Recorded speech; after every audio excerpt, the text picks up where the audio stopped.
Kita bermohon pada Allah semoga di hari ini kita diberkahi oleh Allah Subhanahu wa taala. Siap jadi penghuni surga?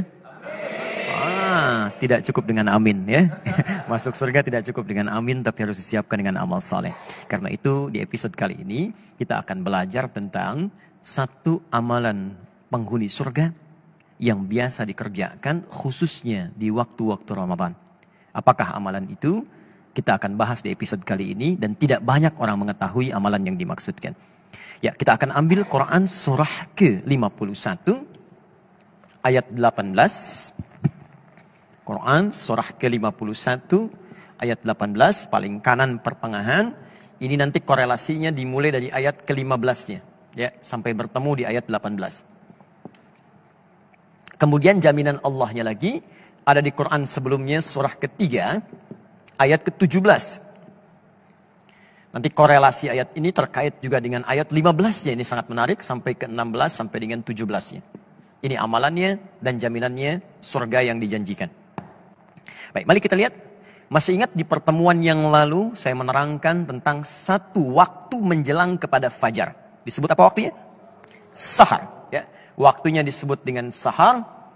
Amalannya disebut dengan sahur. Jamak dari kata sahar adalah kata ashar. Waktu singkat menjelang fajar.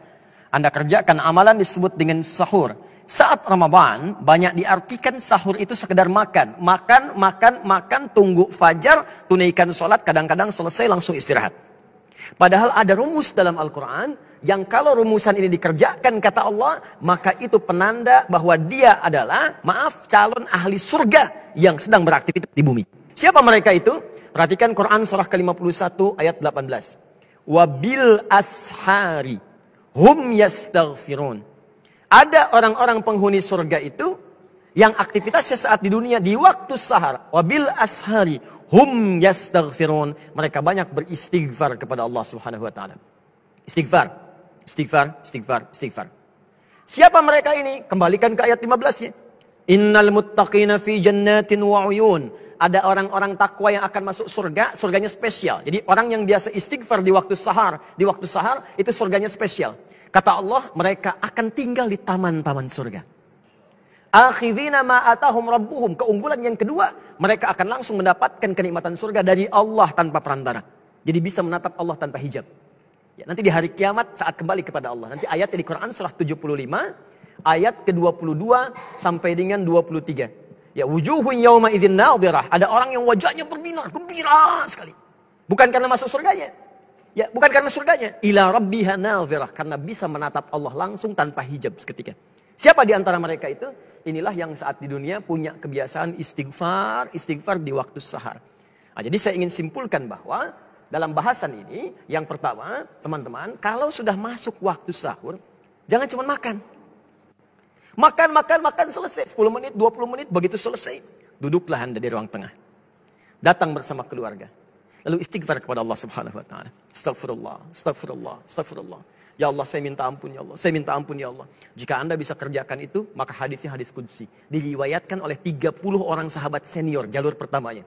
Ya, Nabi mengatakan, Allah berfirman, kalau sudah datang akhir-akhir malam itu menjelang fajar, maka Allah kemudian turun ke langit dunia dan menyampaikan kepada hamba-hambanya. Perhatikan kalimatnya. Ya ibadi, siapa yang di antara hambaku? Hambaku. Siapa yang minta, aku kabulkan. Siapa yang berdoa, aku jawab. Wa man istaghfara liya, dan siapa yang istighfar kepadaku, ghafartu lahu, maka aku ampuni semua dosa-dosanya. Kata para ulama, jika seorang sudah diampuni dosanya, maka semua yang dimintakan akan langsung dikabulkan oleh Allah tanpa harus minta lagi. Maka para ulama mengatakan pilih yang ketiga untuk istighfar, maka semua akan Allah cukupkan dalam kehidupan kita. Karena itulah orang istighfar disebut lagi di Quran surah ketiga ayat ke-17. Orang-orang penghuni surga dengan 4 golongan lain. As-sabirina, was-sadiqina, wal-qanitina, wal-munfiqina, wal-mustaghfirina bil ashar. Kata Allah, ada 5 golongan yang dapat anugerah di surga dengan dapat keriduan Allah yang paling besar. Orang-orang sabar, orang-orang yang khusyuk dalam salat, orang-orang yang rajin bersedekah, dan orang-orang diantaranya yang senang berinfak, serta orang-orang yang beristighfar di waktu fajar. Maka kalau tak mampu Anda sabar, rajinlah sedekah. Tak mampu bersedekah, maka rajinlah Anda khusyuk dalam salat. Tak mampu khusyuk dalam salat sepenuhnya, maka istighfarlah. Mudah-mudahan dengan itu Anda mendapatkan surga yang dijanjikan, insya Allah.